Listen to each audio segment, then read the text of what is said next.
Welcome to the Hangar podcast, brought to you by Vertical Helicasts. In this engaging two-part series, Jeff Ratkovich and I sit down for a conversation with a close friend, former colleague, and my certified flight instructor at Ontario PD, Kevin Hart. Kevin is a seasoned professional in aviation and law enforcement with a bachelor's degree in environmental studies from UC Santa Barbara. Kevin brings a solid academic foundation to his multifaceted career. Kevin's journey began as a fixed-wing CFI before transitioning to law enforcement, where he served as a deputy sheriff in the Orange County Sheriff's Department. His subsequent move to the Ontario Police Department marked over 14 years of dedicated service, during which he ascended from patrol to aviation. Kevin's roles included serving as a tactical flight officer before earning the coveted position of pilot. Notably, he also assumed the pivotal role of the aviation unit's primary certified flight instructor. Relocating to Nashville in 2021, Kevin continued his contributions to aviation, working as a HIMSS pilot for Air Evac. Kevin and Jeff are now both pilots for the Tennessee Highway Patrol, with Kevin based out of Nashville and Jeff in West Tennessee. Kevin is enjoying life outside of California, living in the country and working on his property, tending to the chickens, fishing, and fantasizing about surf trips. Thank you to our sponsors, Bell, Shotover, and Garmin. Cheers. Welcome to the Hangar Z podcast, brought to you by Vertical Helicasts. The Hangar Z podcast is the first and only podcast dedicated to promoting and exploring the personnel and equipment behind the missions in public safety aviation. Join your host, Jon Gray, Jeff Ratkovich, and Jack Shanley. Still southbound, skidding to a stop. Stand by here. Looks like they're getting ready to bail. Heads up, guys, bailing. Okay, the guy, he's running through the house, jumping the fence, threw the shotgun, threw something out. Grabbing the shotgun. Don't go over that fence. Don't go over that fence. Grab the shotgun again. He is armed. Stay there. Hold your position. 4 on the stop. You're in custody. Good advising code 4 on the stop. Hey, welcome to the Hangar Z podcast. I'm your host, Jon Gray. This conversation that we have lined up for today is one that's been in the works since before the podcast even began. Really excited to introduce Kevin Hart. He was a partner of mine at Ontario Air Support. We actually got sworn in together at Ontario PD, and got to work side by side, not only in the field, but in air support. He was my CFI for a while. Poor guy. And and one of my best friends. Love the guy. So excited to have a conversation with Kevin, aka Fresno Ripper. Sorry, I just added your name there. And not only do we get to talk to Kevin, but we have Jeff Ratkovich back with us. What's up, Jeffrey? Hey, buddy. It's good to be back. Yeah, man. You were missed. Kevin here. I feel like we should have prefaced it by that it's not the celebrity Kevin Hart. I mean, he's a celebrity in some circles. In my own mind. You know, right. But it is fun. It is fun. Like we go to Texas and do training, and he just calls up a restaurant and says, "Hi, this is Kevin Hart. I'd like to get a table." And they're like, "Oh, Mr. Hart, of course." And we get right in. So that's true. It does have its benefits. Yeah. They are a little disappointed when we show up, but I get that a lot. This might be a good opportunity to talk about how you welcomed Kevin to Air Evac with the picture you posted of him. Yeah, so the crews would ask me, they were like, "Hey, who's this new pilot that's coming?" And I was like, "Oh, they said, "What's his name?" I said, "Kevin Hart." And they were like, "Oh, we love that guy." And I said, "No, not that one." And so the day Kevin first rolled into the base, I had framed a picture of the actor Kevin Hart and put it on the wall with a little label maker that said, Kevin Hart, new base pilot underneath it. And so Kevin comes walking in and he's making introductions with everyone. And one of our medics, Joseph, he comes around the corner and he's like giving Kevin this like side eye kind of odd look. And you could tell there was like, Kevin's looking at him like, what the hell's going on here? What did I do? And then he points at the picture and he's like, "That's not you." And, Kevin hadn't seen the picture on the wall yet until he pointed at it, and everybody got a good laugh. So yeah, I feel like Miss Kathy was there too, and she was looking at me funny. Yeah, and, probably. It was on that wall, so I had to crane my neck to see it, but yeah, it was funny. And then I think, is that a neck joke? No, I backed into that one. But the thing that's funny is Jeff's. I think it's my picture for his caller ID. Like if I were to call him or something, he photoshopped like the comedian Kevin Hart onto my body when he presented my wings after my first patient flight. Oh my gosh, that was so good. Yeah. Anytime Kevin calls or texts me, the Kevin Hart picture pops up. So You gotta show that at some point. yeah, let's see where it is. The here. joke you can never get away from. Right. Oh man, it ebbs and flows. It's like for a while there, anytime I would go to a store or a restaurant and pay with my debit card or something, I always get it. And then it kind of dipped off for a little bit, and then that's like a resurgence. Yeah. Is it the movie Office Space? The guy's name is Michael Bolton, and he gets so pissed when everyone asks, "Are you Michael Bolton?" I think so that is it. Yeah, that's so relatable for me. Well, man, I've had the best times working with you. Some of the best belly laughs that I've ever had. We'll have to talk about some of these stories as we go. But before we get into the stories and about you and your background, we got to start with drink of the day. We've been missing the water expert, so hopefully we have a little bit of water expertise in this room with Jeff Ratkovich. But for me, I've got my Hangar Z leadership cup from earlier in 2023. So I feel like it was fitting to close this year out with this mug and this conversation. But it's just a little bit of black rifle coffee with some peanut butter whiskey mixed in there. It's early here in California, but I felt like I had to do my friend Kevin some justice. That's hearty. That sounds like a stew. It's part of my lunch. It's 5 o'clock somewhere, right? That's right. Jeffrey, what do you got? I'm on call, so I am drinking some, what is it? Dunkin' Donut, like medium blend coffee. But rather than having it in my Hangar Z mug, I've got it in this real fancy Keep the Country from a really cool company called Tractor Surf. And they're actually in Kevin's hometown of Hampshire, Tennessee. So anyway, man, I appreciate that. Kevin's little side business there. So I've got got it in his mug today in his honor. Yeah. Thanks, buddy. You got it. For those that don't know Kevin, he's a hardcore surfer, and it was cool when he moved back to Tennessee. He founded this company and came up with some really cool designs. So if you're looking for some fresh surf gear, check him out. Is your website still active? No, I let that go. I just haven't been able to spend much time with it. So the only thing I have right now is Instagram. I think it's at @tractor_surf, and I still have. I think it's linked to Bonfire, so there's some options there. But yeah, thanks for the plug, boys. My drink of the day is in my Tractor Surf mug, raised right. Some Frontier Coffee Company, and they're based in East Tennessee. I think it's Talbot, and it's along the lines of Black Rifle Coffee Company, but they're also a veteran-owned company. I think his name is Nate, and he was a Green Beret and started this coffee company. And they've got a brick and mortar store in Gatlinburg. So I'm on a coffee subscription with them. Yeah, and I think this one's called Atlas Spiced Rum. So it's really good. It's one of my favorites. Yeah. Kevin is always on point with coffees. We actually, for a while, we were doing a special coffee day each week. We'd bring some gourmet coffees and do some pour overs into the hangar. Was some bougie times back then. Yeah, I would go down to the Coffee Clutch in Rancho Cucamonga, and man, that was the first time I had a pour over. It was just, it blew my mind. Like the flavor profile is so different than a regular drip pot. Yeah, so yeah, that's what I got going on. And to not let you down, John. To not let you down, I do have a bottle of Smart Water today. So I've been drinking this for a long time, and I think that's false advertising because I'm still dumb as a stump, but tastes good. You know what? I take back what I said because Jack has been bringing the water. He's been drinking the Death Water. I think that's what it's called, Death Water or something like that. So the Liquid Death? Liquid Death, yeah, that's what it is. Oh, yeah. Is that water? I believe so. Maybe it's spicy water. I don't know. Is that from Camp Lejeune or what? Where do you get that? They bottle it straight from the source. Flint, Michigan. Yeah, one of those.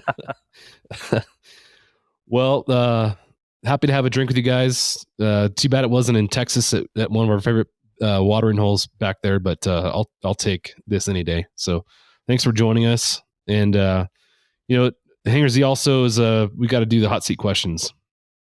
And I feel like when I come up with these, I've been around Kevin for a long time, and I know your sense of humor pretty well, and I feel like I could hear you answering these questions as I came up with them. So I tried to find ones that I felt like you'd have a really witty answer to.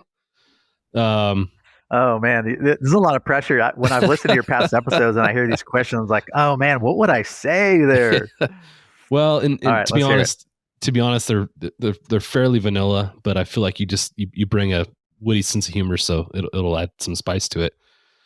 But again, going back to your surfing background, you travel literally all over the world surfing, and those stories that you've brought back from your travels are pretty epic, including the flight back to the U.S. when you're sick. Oh But yeah. the first question, and maybe this is the answer. What place do you never want to go back to? California.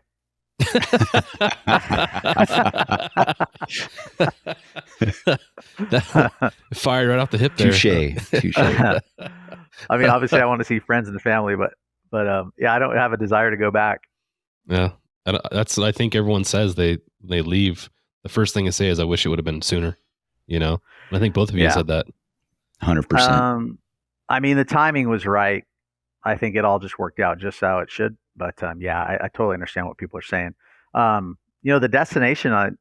the destinations I've been to have all been like awesome places. So I'd go back to every single one of those. But yeah, and let me just put this out here too. Like I've traveled, but I'm a terrible surfer. I just enjoy doing it. That's cool. Jeffrey, how about you? Repeat the question, please. What place do you never want to go back to? Oh, that I visited? Yeah. Definitely Iraq. Yeah, that's okay. That's understandable. Yeah, 10 out of 10 would not recommend. Yeah, that was pretty bad. Yeah, the Middle East is not fun. It's funny, when I got there, I realized why people want to be suicide bombers, and it's because they don't want to live there anymore. So, yeah, it's rough. So yeah, that would make my answer. Can't say that's on the top of the list of destinations that I want to go to. Yeah, I've thought about this since I put it down, and there's a lot of places that I don't want to go back to, and I don't have a choice because a lot of them are in California, and I'm just nearby.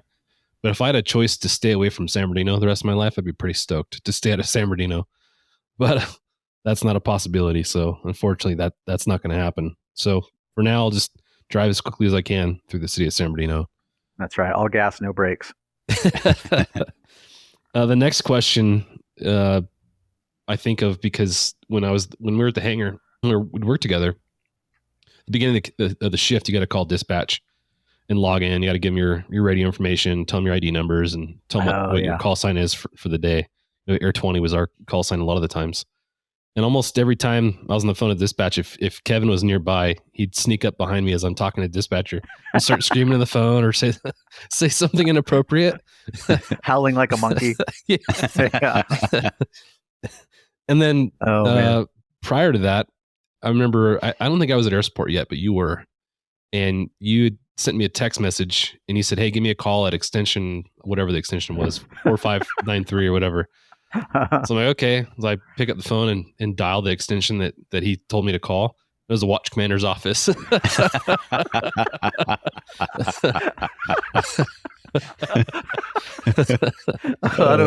times. I don't remember that stuff, but that is so funny, man. Oh gosh, I missed that. So the question is, when's the last time you prank called somebody? Oh man, probably when I was 12. That's a lie. I'm telling you right now, that's a lie.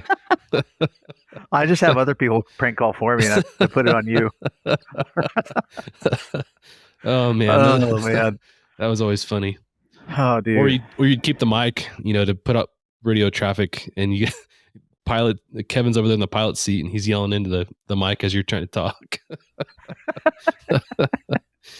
Oh man, if you're not having fun, you're doing it wrong, right? That's right. Jeffrey, how about you? Last time I prank called somebody would probably about the same age. It was probably 10, 12 years old from what I remember. I remember being at my aunt's house and like pulling out the phone book, and I mean she had like the rotary dial phone. I mean we're going back a ways. This was put some effort into it. Yeah, I'm showing my age now, but we were like sitting in our living room and using the phone book to prank call people. That's the last time I ever remember it. But I enjoy messing with telemarketers when they call.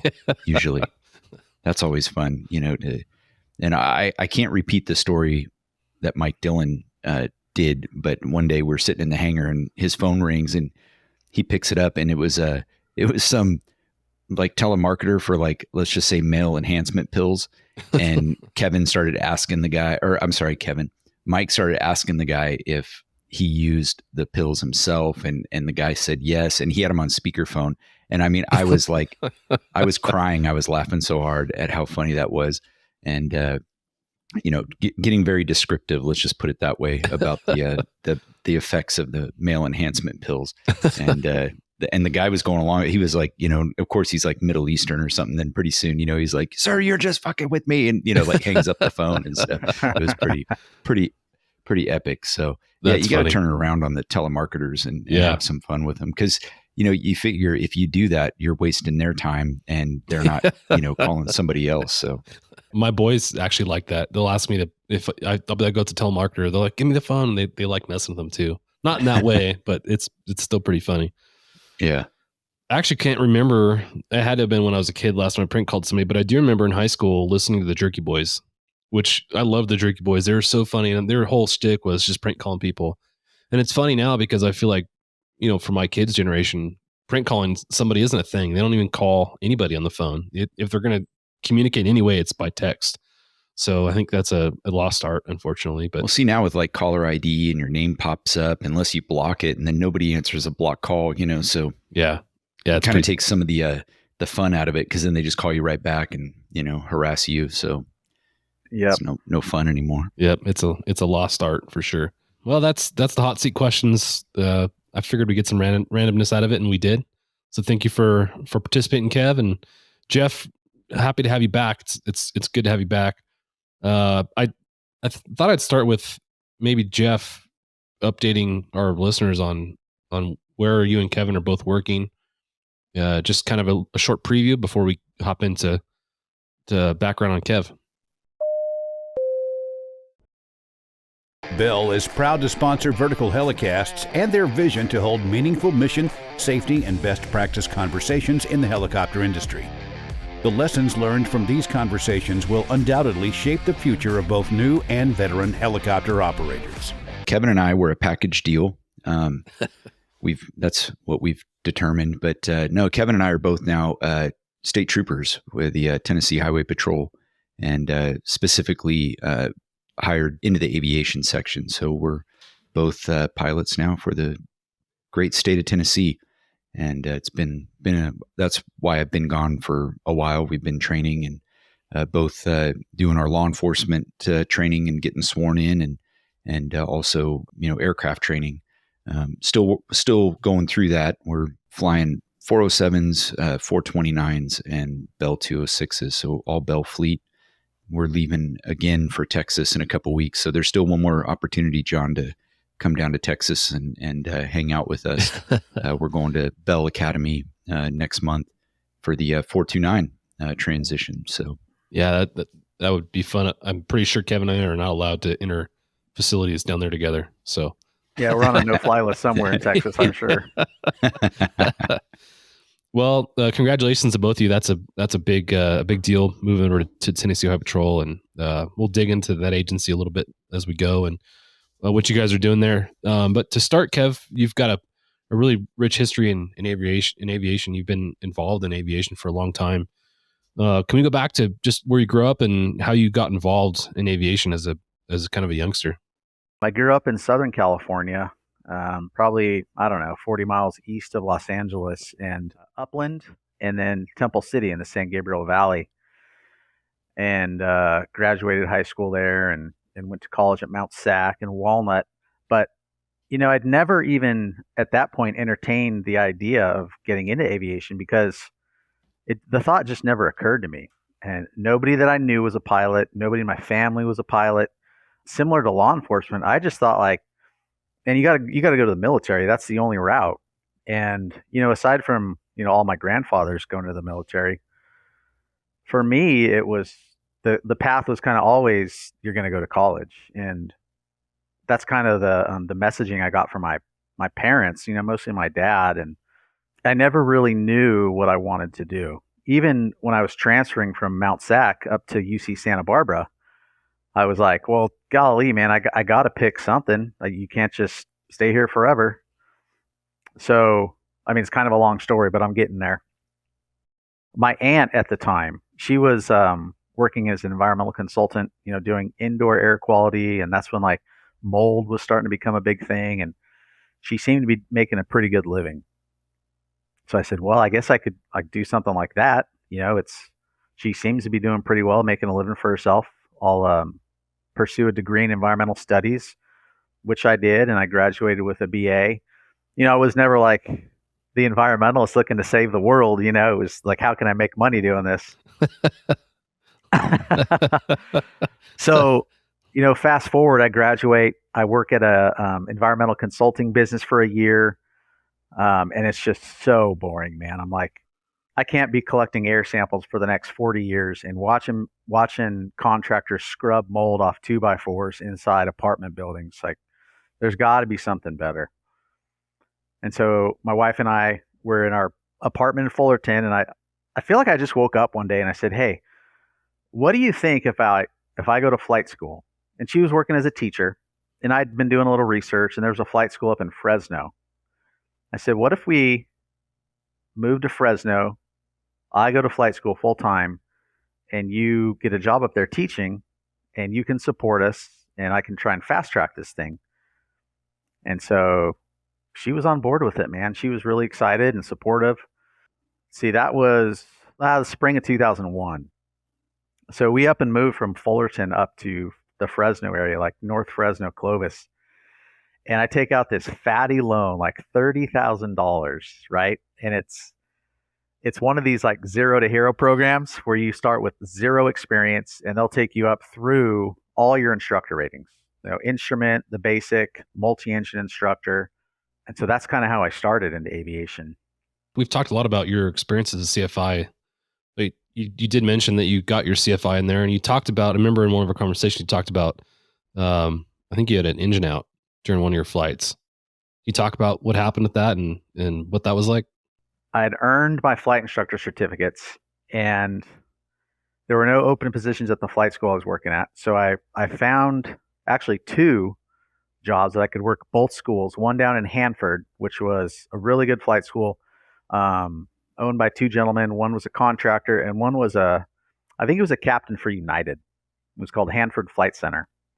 And then about, 30 miles west in the city of Visalia, there was another flight school. And that one seemed a little more jank. But when you're a brand new CFI and your goal is to get to an airline, you're trying to build time. Like, you'll go fly with almost anybody. And so I didn't know much about this school. And there was a corporate pilot who also instructed at Hanford Flight Center. He's like, hey, I have this private pilot student who's getting ready for his check ride. Would you mind taking him up and running through these maneuvers and just let me know what you think? I said, oh, yeah, no problem. So we take off one day in a Cherokee 140 or something, go up and do some maneuvers. I'm feeling comfortable with the guy, which is, as an instructor, you can never let your guard down, right? So we go up and do engine failure procedures. And we're up at, I think, 3,000 feet, and I just retard the throttle on him. And he goes through his procedure. And in that aircraft, the fuel selector is down by their shin, right? I mean, you can see it, but it's just like a red knob, and you can change from, I think, left, right, and then both, and then off. So I'm clearing the throttle every now and as we going down, so we're not fouling the spark plugs. And at 1,000 feet, I said, all right, go ahead and recover. Well, what I was doing on the way down was using all the fuel, because he had inadvertently turned the fuel selector to off, and I didn't catch it. So what I'm doing is using all the fuel in the lines, and when we're passing through 1,000 feet, he gasses it, and it sputters, and it gets really quiet.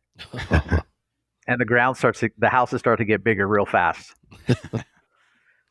And so I take over, and I don't even know what we're at, like 500 feet at this point. And the fortunate thing about flying up in the Central Valley is there's just fields everywhere. Right. So we pick out a field, and I take the controls, and we land it in this farmer's field, a nice landing. And I'm like, dude, what happened? And so I look over, And this aircraft, it's supposed to have a little detent that you push, and that's going to allow you to turn off the fuel. It didn't have that little detent or whatever. You could just turn it all the way over. And so he did that. He just turned the fuel off, and we're just fat, dumb, and happy. And I didn't catch it. And yeah, that was it. And so we land. I open up the cowlings and check everything out. I'm not an A&P, but everything looks normal. It wasn't a hard landing. And some farmer, he comes out in his tractor, and so he's like, "Hey boys, I saw you coming down. What happened?" And so we explain it to him, and he just hooks up the airplane to his tractor and drags us over to this long dirt field, and we just take off and fly back to the airport.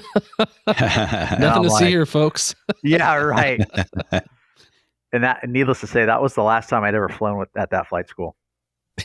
But yeah, that was a pretty gnarly experience. Yeah, I bet. Did that kind of kill your desire to continue instructing? No, it didn't kill my desire to instruct. It just killed my desire to instruct at that flight school. Because I think for that place, it was just like a tax write-off. Like, they weren't serious about aviation. I didn't get the feeling they were serious about it. But the other outfit over in Hanford was a good operation. They had 2 full-time mechanics. They were very involved in the process. They had a good amount of students. And it was just great timing because I was the only instructor there outside of the corporate pilot. And he was, kind of beyond instructing basic students or even instrument. And the plus to that school is they had a Piper Seneca, so I could potentially get twin engine time. And that was kind of my goal is to become an airline pilot. And so, twin engine time it's gold. Yeah. And so to be in a position where you have the potential to get some time, I couldn't pass that up. So yeah, it didn't deter me from wanting to instruct. I really enjoyed it, but it opened my eyes to be very careful of who you work for and who you fly with. Yeah. That's a good point. We'll get to, so when you went to Ontario Air Support and started CFIing there, I'd like to dig into that when we get there and kind of talk about some of the differences that you have noticed between helicopters and airplanes and what your difference was in experience. It's like apples and oranges, I'm sure. But before we get into that, can you just kind of tell us how you kind of changed gears from the airlines route to kind of pursuing law enforcement and what that looked like?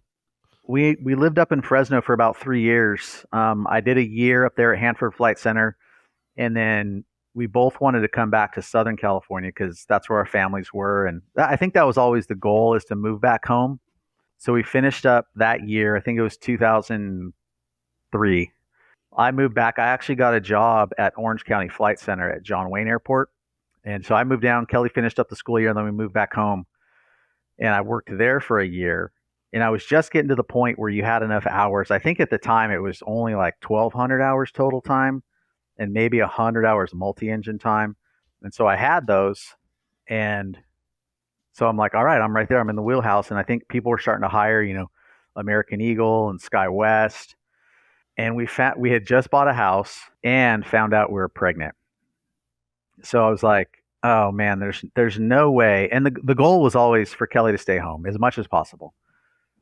And you guys probably know a starting salary for a regional airline pilot at the time, I think it was like $19,000 to $21,000, somewhere in that neighborhood. And we knew that going in, but we didn't plan real well there, I guess, the career aspect of it, because just the circumstances were like, I cannot pay a mortgage in Southern California, nor do I want to be based in like Sheboygan, Wisconsin or something and commuting back and forth, with an infant. And so that's really what kind of caused that pivot from aviation to law enforcement, because again, like growing up, I was never one of those guys who, I know exactly what I want to do. I want to be a lawyer or a fireman, or I didn't have anything like that. So I thought, well, what would be a cool job? Oh, and you know what really planted that too was at the Hanford Flight Center, I had a student who was a CHP officer. He was a highway patrolman, and he was trying to get his private pilot certificate because he wanted to get into their air unit. And I was like, oh, okay. Like, so you can fly in law enforcement. It never occurred to me. I didn't know that because I was just so tunnel visioned on flying for an airline. And so I went on a ride along with him, So they're working 2-man at night, and they're actually cruising like bar areas like in the city. They're not like looking for speeders, that's just what I thought highway patrol people did, I'm like, what are these guys doing? And so they finally pull somebody over, and no joke, man, they pull this guy over for suspected DUI. They pull him out, and he's about this tall. He was a dwarf. And so they run him through all the tests, field sobriety tests. They hook him up, and we must have been in a sergeant's car because there was no cage. And dude, I'm in the back seat with this guy, like he's hooked up, and he's like right next to me. And I'm like, this guy's gonna throw up on me. But that was hilarious. The first time I knew, like, okay, so you can do aviation and law enforcement. So fast forward, when I realized I didn't want to do the airline thing, I'm like, okay, well, I think law enforcement's probably the only like job that seems really cool that I think I would like. And it's a very cyclical, the hiring process. Like at that time, it wasn't too difficult to get hired. A lot of people were hiring. So I just shotgunned it, man. I applied to Orange County Sheriff's Department, LA County, San Bernardino County, and Riverside. And I think even LAPD. Well, I did those because I figured they need to hire the most, right? They've got patrol cities, they've got the jails, the courts. It's just a numbers thing. And Orange County just happened to offer me a conditional job offer first, and so I took that one. Yeah, I remember that time. I was working to get hired too, and like you said, there was a bunch of places hiring, so you kind of had your pick of where you wanted to go, which is really cool. When you looked at Orange County Sheriffs, I know you were looking for places that were hiring, but did the fact they had an aviation program that lend to your desire to work there initially? Thank you to our sponsor, Shotover. Shotover Systems is the leading developer and manufacturer of high-performance gyro-stabilized cameras with advanced real-time AR mapping and mission management, all backed by unparalleled custom training and support. Now offering the M2 multi-sensor system, sole 6-axis EO/IR platform with 4K Ultra HD color and infrared technology. Ideal for law enforcement and defense. Offered with real-time AR overlays to quickly identify streets, weather, and traffic. Automated license plate recognition, 24 megapixel digital photographs, and automated steering and tracking. Yeah, I think that's the other reason I applied to sheriff's departments, is because I knew they would have a lot of opportunities for like special details. And the thing that appealed to me about Orange County is they did have an aviation unit. I didn't know anything about it. I just knew they had one. And helicopters never occurred to me either. But I knew I just wanted to be flying. So I would learn to fly helicopters. But when I was in fixed wing flight school, the helicopter guys always seemed weird to me. Like there's this one guy. And now you can confirm it, right? Yeah. Now I'm one of them. So it was interesting. Yeah. So yeah, I knew Orange County had a helicopter unit, and the backup would have been Harbor Patrol, like working a boat. I thought that would be awesome. Being on the ocean. So that's what caused me or made me want to accept a job there. Did the to go back to the airline stuff, because it seems like the time frame that you were, training and everything, obviously spring of 2001, everybody knows what happened in September of 2001. That played a big, that had a huge impact on the airline industry.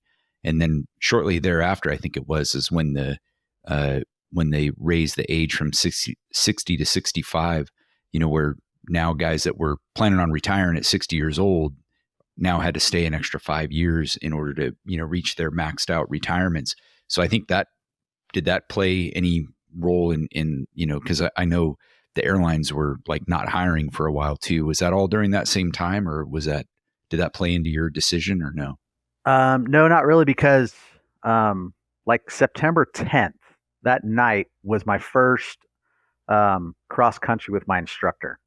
And then the next night, I was supposed to do a solo cross country. And obviously that didn't happen. And so I think everything was shut down for a time. Like there was no flying. So moving forward, I must have been 2005.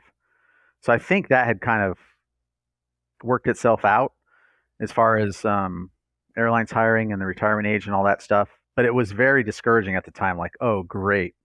Now what's going to happen with like general aviation is like the lowest priority right now. And so I was grounded for, I forgot how long, but also up in the Central Valley, it's very prone to fog, and that ground fog can be super persistent. So I didn't fly for weeks.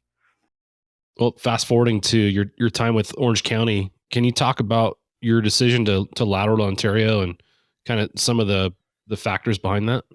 So we had a pretty big class, just like we were talking about. Everybody was hiring, and I think we started the academy with like 84 students and graduated with 59, I think. And that was the biggest class they'd had in a long time. And so, you're planning to like go to the jail and do that thing and work some kind of alternate schedule where it's 3 12-hour shifts or something like that. Well, I lived in Rancho Cucamonga, and so that would be reasonable. Like 3 days a week, I could drive down to Orange County. Depending on traffic, would be, I don't know, hour 20 or so. Well, I get assigned, like my class is the first class in a long time to get assigned to the courts division. So a handful of us got assigned to courts. Well, that's Monday through Friday. Banker's hours, like 7 or 6 to 4 or something like that, 6 to 3. It's great for the family. Weekends and holidays off. That's awesome. Like a lot of guys will retire and go work at the courts and double dip, as a bailiff or something. But I got assigned to court detention. So when the inmates come to court for the day, like you receive them off the bus from the jails, run them through the search, and then you farm them out to different parts of the courthouse, depending on what their case is and what court they're going to. So I was there for 10 months, and I had already thought about, man, they're telling me you're going to spend 8 to 10 years in the courts or jail before you go to patrol. And you can't go to air support right from, you got to do patrol time first. So I started kind of late. I'm 30 years old. I'm going to do 8 years in the jail, maybe 10, and be a rookie boot on patrol at 40. No, I can't. I don't want to do that. Like if that, plus it's a young man's game, man. Patrol's a young man's game. For sure. Yeah. And so I was talking to my good friend. His dad at the time was like the head probation officer for San Bernardino County. And somehow the conversation came up, and he said, well, why don't you look at Ontario? And like, that's a good thought, because she said they have an aviation program and they pay pretty well. And so I said, all right. I didn't know anybody there. I feel like God just had his hand on my career, really, looking back. So I left Orange County Sheriff's Department after 10 months, applied, I think, in, gosh, John, we got sworn in like July of 2006, right? Mm-hmm. Yeah. So I think I probably applied in April or May. I felt like it was a pretty fast background, going through the interview process and the background investigation. So I'm pretty sure the date was like July 24th, 2006. So that's how I ended up at Ontario. And, the long game being, I want to make it into the air support unit. Yeah. Yeah. I was kind of like you when I decided to lateral to Ontario. I didn't know anybody there. I didn't know a whole lot about Ontario outside of kind of what I know about the Ontario Mills and kind of the eastern part of the city, the commerce part of the city. I remember going to the police station for the first time. It's in the southern part of the city next to all these dairies. And I got out of the car. So to provide a little more background, just to the west of the police station, the next property over is a sanitation plant. And the winds go from west to east. So you get the smell that comes from the sanitation plant mixed with the smell that was at the ag preserve. And there's a million flies. So I remember getting out of the car for the first time, like, where am I? What did I do? But and you came from San Diego. Yeah. Yeah. And I think it was, like you said, it was end of July, really hot. I think it was the middle of a heat wave. It was like 115 or something that day. And in San Diego, it was sunny and 70 every day. So I'm like, what am I doing here? But, full circle, that turned out to be the best decision I ever made to go to Ontario. Loved my time there. Nothing but really positive things to say about the agency, everything they provide for their officers and the services they provide for the citizens there. The aviation program was top notch. and you know, we have to work with the best people, including Kev, and yeah, I just loved my time there. So I'm glad that my initial experience wasn't was just isolated to that first day. Yeah, flies and doo-doo. So What a combination. after you get sworn in, what was your assignment, and what did you do prior to go into aviation? Yeah, so I was just assigned to patrol. You know, I'd never really entertained the idea of doing anything else like narcotics or motors or gangs, anything like that. I was putting all my eggs in that basket, you know, hoping that my background would help in, you know, I'd never touched the controls of a helicopter, but hopefully having that aviation experience in my background helped. So I just worked patrol, and you know, I was never super hard charger, but I always wanted to have a good reputation, and I didn't want anybody taking paper in my beat. And so that was really important to me, is to make sure you have a good reputation and nobody can say anything bad about your work product. And so that's kind of what I was leaning on. And then after, you know, I only worked patrol for 3 years, and the timing was just right. You know, I felt like, okay, now maybe it's the time to start showing my interest. Like, I put it out there into the universe. Like, everybody knew that's what I wanted to do. They knew my background, but that's still no guarantee that you're going to make it. So on my off time, I would go up there and do ride-alongs, and I would just kind of show my face to the different crews, not always the same one, you know. And it's a fine line because, you know, like, most people don't really want to have a ride-along. It's like, okay, you're throwing off my routine. This is how we do things, and you're altering that. And so I was trying to be sensitive to that. You know, I wouldn't show up and after the flight just post up on the recliner like, all right, guys, when are we going up next? Like, yeah. I would thank them for their time and skedaddle and get out the door. And then maybe a few weeks or a month later come back, because you just don't want to wear out that welcome, you know. So that was my strategy. I feel like the selection process in Ontario works well in that way. You get a chance to go up there. One, you know, the flights you're going up there to pick up, you get to see if you like the crews you're interacting with, and they get a chance to look at you and see if you know, they can get along with you and fly with you for an entire shift before you're even considered for a part-time selection. So I think that's a good practice, and yeah, I like that a lot.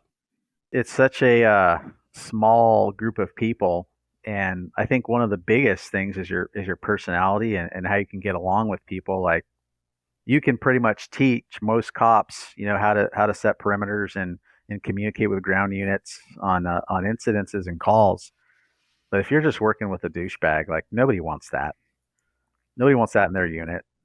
Yeah, especially in the cockpit. I mean, you know, it's one thing to like have to work in maybe a same office or something like that, but you know, you get into the cockpit and it's tight in there, and you know, you really got to work well together. And if there's somebody that you just don't jive with, or you know, is just not the right personality, and you can usually pick up on that pretty quickly, you know, just having people come out, you know, once in a while and fly, and you'll see the desire is there or it's not. And you know, it's and then if you can actually sit shoulder to shoulder with that person in a, you know, well, you guys flew those damn A-stars with all that room up front, but you know, 500's a little bit different. Yeah, you're shoulder to shoulder for sure. We were just having a conversation on CRM and being an effective flight crew. It's really difficult to be effective and to have good CRM when the person you're sitting next to isn't somebody you want to be next to. And you say about 3 things the entire flight, it just makes for a bad culture. So I was talking about how, you know, a lot of that disappears in the selection process if you're doing the right things. You know, what we're talking about, you're looking at these people before they even apply, looking at how they mesh with other folks, how their personalities will jive. And then if that personality comes through and you're working together and that CRM's in place, you're going to be an effective flight crew, you know, working these calls and missions. So I think it's important to look at that for that reason. And yeah, so before we get into the aviation stuff a ton, I always remember, again, the funniest things happening with you. You say the funniest things. I want to get into the funniest thing that you remember from patrol. But before we do that, you got a nickname from one of the clerks at 7-Eleven. Is the Padre was your nickname? Can you talk about the origin of that nickname? Well, it was actually from my Phase 3 FTO. Do you remember who that was? Yeah, I do. Yeah. So Tommy Skropos, he nicknamed me the Padre. So I go from Phase 1, 6 weeks with Pat Burkett, right? Like locked on, like we're gonna be busy. To Phase 2 with Jason Langford, very very similar along those lines on day shift. I go to Graveyard with Tommy Skropos, and bro, we're hanging out at 7-Eleven. We're not doing a whole lot. He's now a captain, but Josh Ritchie and I were dispatched to I think it was a 459 vehicle report. So Tommy and I roll out of 7-Eleven in our Tahoe, because he had a Tahoe, because he was a big fella. For those that are not from California, 459 is a vehicle burglary. Right. Yeah. Kevin's talking about. Yeah. Cop talk. So yeah, it was a vehicle burglary report. It's just a cold call. Somebody discovered their car had got broken into.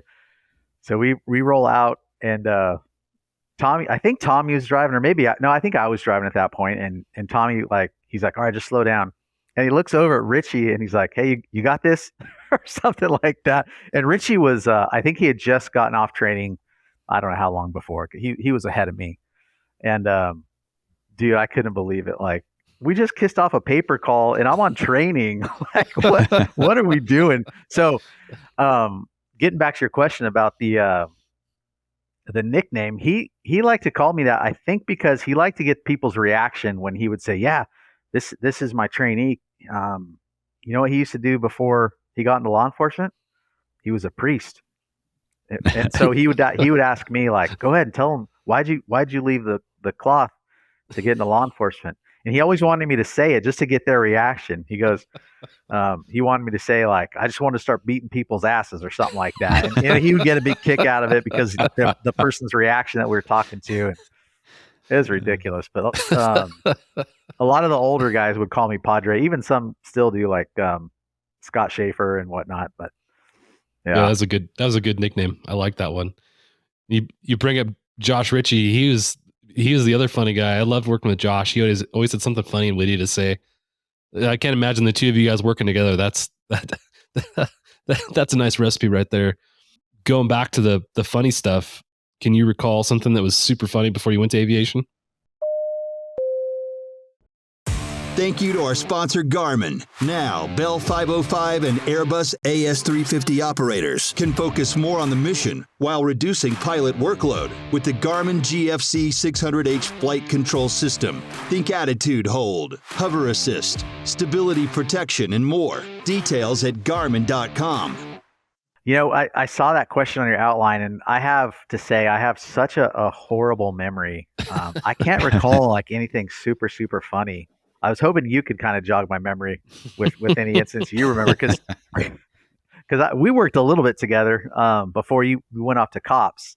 But yeah, I can't remember any like funny stories. It's a good thing you can't remember, because you probably get in trouble.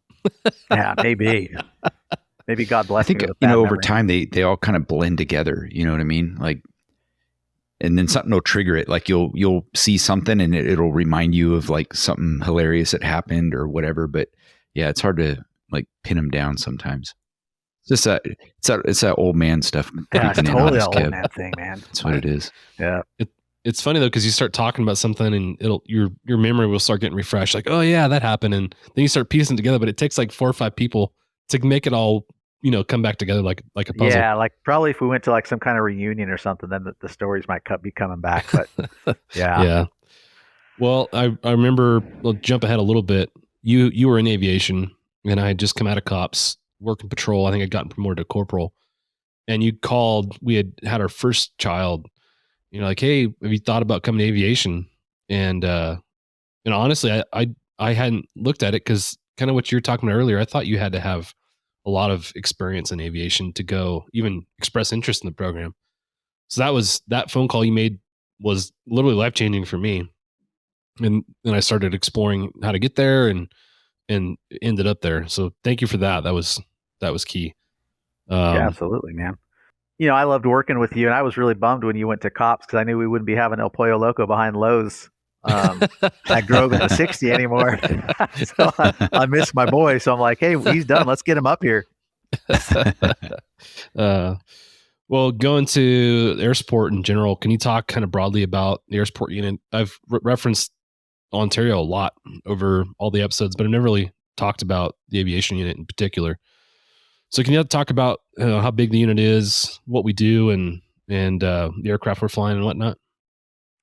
Yeah, well, when I started, they had I think they had 2 B2s maybe, and one 500. Like I went on an orientation flight when I was on training, and I sat in the back seat of their 500, and I don't know when they got rid of that, but they did, and they went to an all A-star fleet, and it was all B2s when I was there, and then they started incorporating the H125 or the B3E into the fleet, and so I think that's still what they have now is all the B2s are gone, but they have 3 H125s, and pretty sure they, it feels weird talking about them because I don't work there anymore. And I don't want to speak out of turn, but I think they just acquired a new one and it's down getting completed. So they have 3 H125s, and that's such a great airframe. So yeah, that's what they have up there at Cable Airport. And I think maybe you were asking about their mission profile, and it's primarily patrol. The backbone of the agency is patrol, and the primary mission is really to support that. So during days and nights they're assigned, or they have kind of a requirement. It's kind of soft depending on weather and how everybody's feeling. But I don't know what they're doing on days like 2.5 hours and 3.5 at night. You break that up over 10 hours, and you try and do your best to support patrol and respond to calls and traffic stops. Maybe clear some of those calls have been holding for a long time, just to free up the guys on the ground to be proactive or handle more priority calls. So that's kind of what it was, primarily. But then also, assisting the narcotics units if they're on a rolling surveillance or watching a house, or the Met team, if they're looking for somebody, following somebody around, they're going to do a van takedown. So you're kind of standing off watching them with the camera system in case this guy runs or bails. So it's a great program, man. Yeah, the cool thing was that the city, it's only 60 square miles, but we would help with the whole western portion of the Inland Valley. So all the surrounding agencies we get to work with on a frequent basis. So we weren't just serving the city of Ontario. It was a lot of fun to work with the other agencies, and then to eventually interact with the San Bernardino County Sheriff's guys, the 40 King guys. That was really cool to develop our relationships with them. And yeah, you mentioned operating at a cable airport is... And the Riverside guys were kind of cool too. Yeah, well, it's funny. Absolutely. As close as you guys were, we didn't interact with you guys a whole lot. We didn't go down to your hangar for some reason very often. Yeah, unless we were doing like the memorial flights or, unfortunately funerals. But it was, I mean, like having the Bravo frequency we'd all talk on and stuff like that. We didn't get to hang out a lot, but we always ended up working stuff together, alerting each other to, stuff that was coming in, from the LA area or coming up from San Diego and all that kind of stuff. So that's what I really enjoyed about where we worked, that the Inland Empire was, how kind of cooperative all the air units were in, Ontario, Riverside County, San Bernardino. I thought, we all had a really good working relationship. Yeah. And the Cops for Kids. Yeah. Yeah. Cops for Kids was a great program. We had LA County Sheriffs, LA County Fire flying out of Brackett Airport just to the west of us. So yeah, there was a lot of interagency operations and in very kind of short geographic area, or so that was a lot of fun. And getting to work with the folks there was interesting. It was a smaller unit. I think there's 12 people there in total. And when we started, it was one of those things. To get a pilot spot or even a TFO spot was difficult because people that go there don't leave.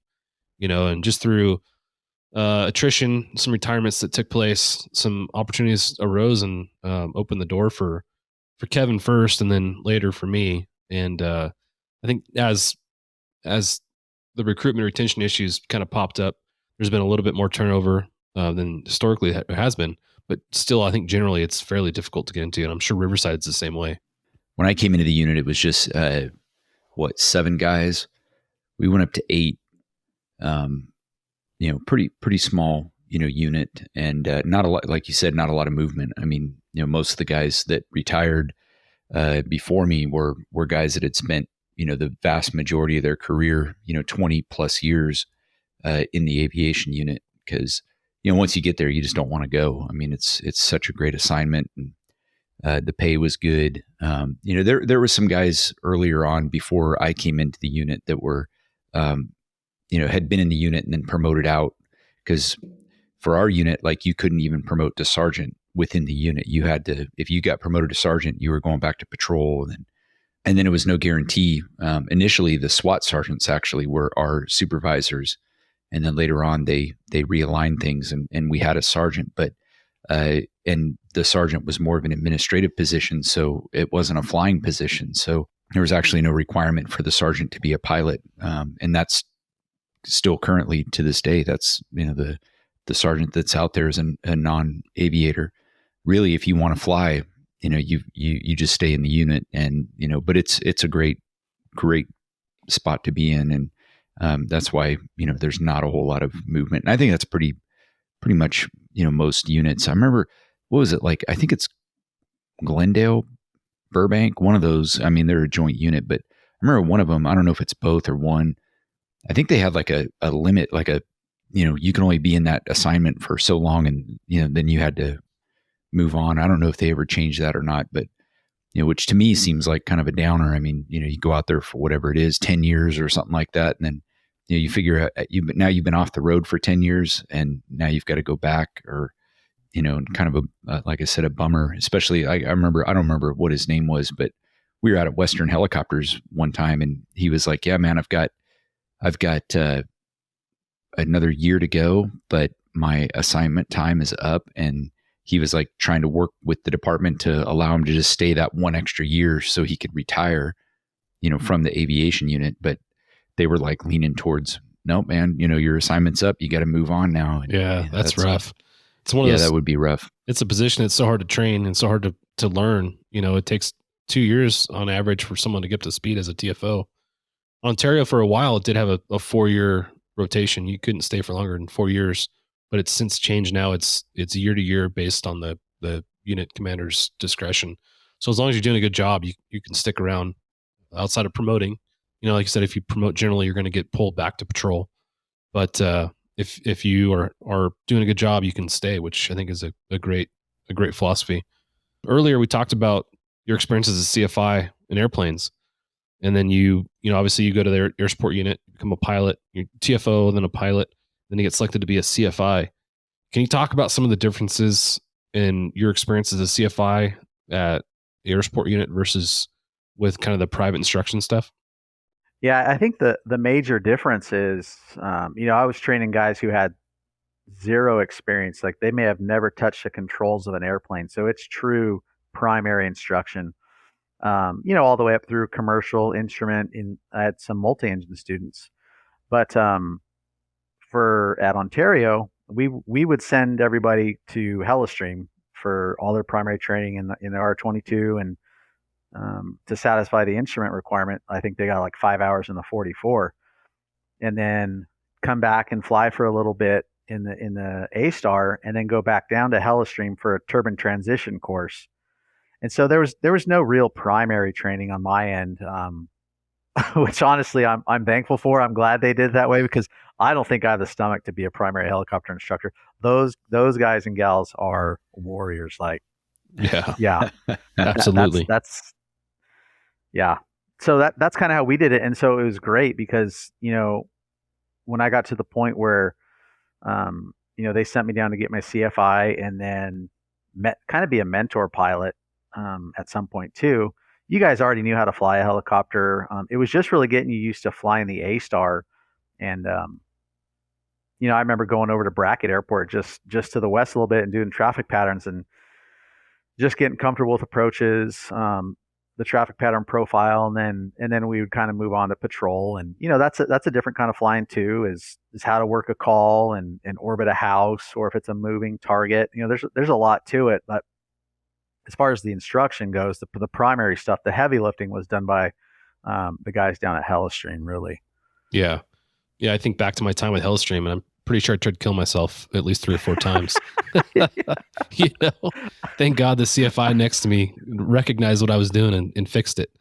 But yeah, man, I remember my first lesson too down there with Gil. He was my instructor, and we were up on that rooftop platform, and it was like on the second or third floor of a industrial complex right off the airport at John Wayne. And it might as well be this big when you're brand new, right? Like the hangar doors right here, the elevator shafts over here. There might be another helicopter behind you. I could not hold that thing at all. And I think I probably just had the cyclic. Yeah.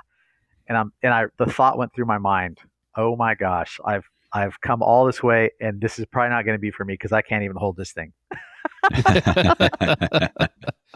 So yeah, I think that's probably not very uncommon. You were phenomenal as a CFI. I remember going through that process. You just talk about what to expect, and those experiences you had that you relayed were huge. I remember expressing basically what you just said. Like, man, I don't know if I can figure this out. Hovering is so hard. And I remember the one thing you always said is trust the process. And I remembered you saying that all the time. And I'm like, all right, I'm just going to keep showing up, and I'm going to trust the process. And at some point it's going to work out. And it did. Yeah, I believe that because I remember that was my experience, like vividly remember thinking, I don't know what I'm going to do now. I guess I'm just going to have to go do something else. Try and get a canine or something back at the main station.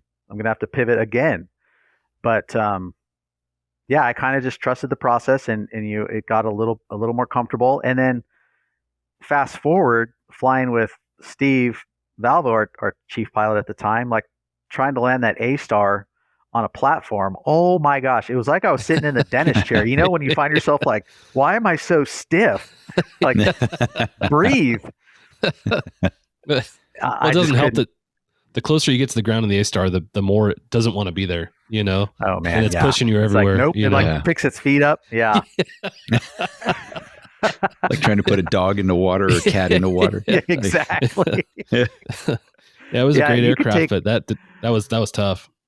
Oh, not bound by the ground. Yeah, you could have thousands of hours, and then you'd have a run of like really good solid platform landings, and then you get off by 1 or 2, and then you're all screwed up, and the wheels fall off. And you're like, it looks like I've never even flown this thing before. Yeah, it was super humbling. That was me last night landing at Carroll County, putting it on the trailer. I was coming in last night, and Tracy, my TFO, was out there, and I was bringing the aircraft in from Nashville for the first time out here to West Tennessee for us, for me. And he had the platform out there, and I'm coming in to land on it. And I get right over it, and, been doing, dolly landings. I mean, obviously for, at Riverside, of course, it was a 500, which is much easier, much more docile, I would say. The 407, even though it's not an A-star, it's still,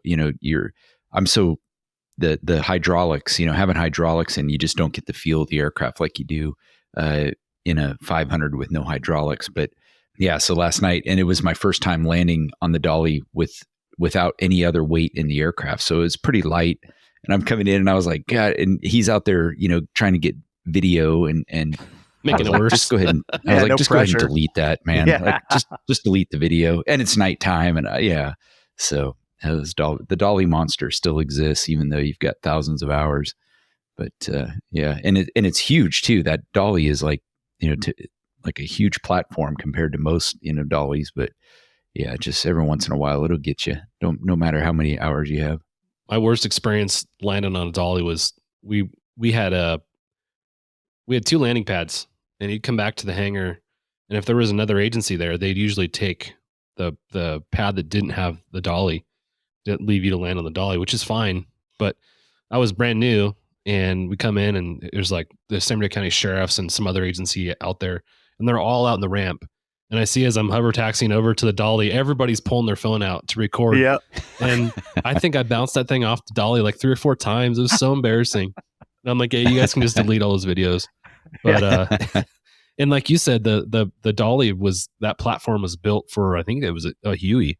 So it's plenty big enough, but it might as well be, like you said, the size of a penny when you're first learning how to land on it. So yeah, that was a lot of fun. Going back one more time, I do remember flying at John Wayne, flying in the R-22. That's such a tiny aircraft. And then I remember going back home to our hangar, and again the A-Star. You're like, oh my gosh, there's so much room for activities. Like you can move your shoulders around, and like there's plenty of room in there, and there's air conditioning, and all the creature comforts was pretty awesome. So, anyways, kind of moving forward, talking about some of the experiences that you had working there. We got a lot of opportunities to work some really interesting pursuits and critical incidents. Is there something that you can recall that was kind of memorable for you for some reason? One of the incidents that you worked. This is the end of part 1 of our conversation with Kevin Hart from the Tennessee State Police. Stand by for an Ask the Expert session after a word from our sponsors who make these conversations possible. Bell is proud to sponsor Vertical Helicasts and their vision to hold meaningful mission, safety, and best practice conversations in the helicopter industry. The lessons learned from these conversations will undoubtedly shape the future of both new and veteran helicopter operators. Thank you to our sponsor, Shotover. Shotover Systems is the leading developer and manufacturer of high-performance gyro-stabilized cameras with advanced real-time AR mapping and mission management, all backed by unparalleled custom training and support. Now offering the M2 multi-sensor system, sole 6-axis EO/IR platform with 4K Ultra HD color and infrared technology. Ideal for law enforcement and defense. Offered with real-time AR overlays to quickly identify streets, weather, and traffic. Automated license plate recognition, 24 megapixel digital photographs, and automated steering and tracking. Thank you to our sponsor, Garmin. Now, Bell 505 and Airbus AS350 operators can focus more on the mission while reducing pilot workload with the Garmin GFC 600H flight control system. Think attitude hold, hover assist, stability protection, and more. Details at Garmin.com.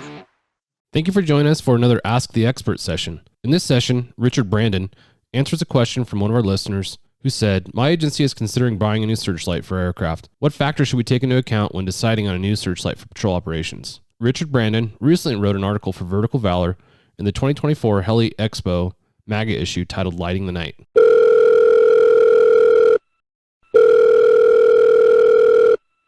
Hi, John. How are you? Hey, Richard. Good to hear you. How you doing? I'm good, thank you. Good. Hey, I'm calling for an Ask the Expert session. We had a listener submit a question, and you, I think, are the expert to answer.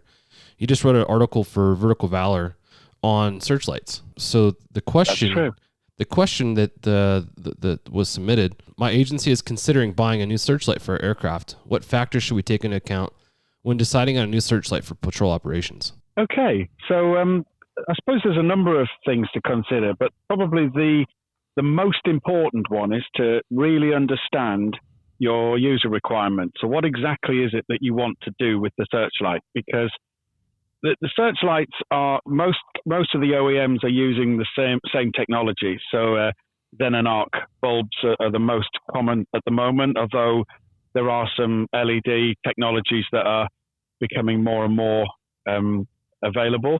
And I think, it's really a question of going out and looking at what the OEMs have to offer and making sure that the actual searchlight itself is fit for the purpose that you want to use it for. So your use might be different in law enforcement than it is in HEMS, than it is in search and rescue or fire, for example. So if you take that, you then really need to understand how you're going to use it. So it's about, who's going to operate it? Is it the pilot? Is it the technical crew member or a TFO? And what position are they going to be within the aircraft when they use it? Because that's relevant to the way that the searchlight is integrated. And we certainly made a mistake in London when we bought a searchlight that we were very familiar with. and the searchlight itself was perfect, but the way that the OEM had integrated it onto our aircraft meant that it couldn't actually point where our camera was looking. So we couldn't align the camera and the searchlight, and that was because of heat and because of light ingress into the cockpit. So it's really important to look at how you want to operate it, what you want to do with it, and then you can start looking at, do I buy get a model that is already got an STC that is integrated by an OEM?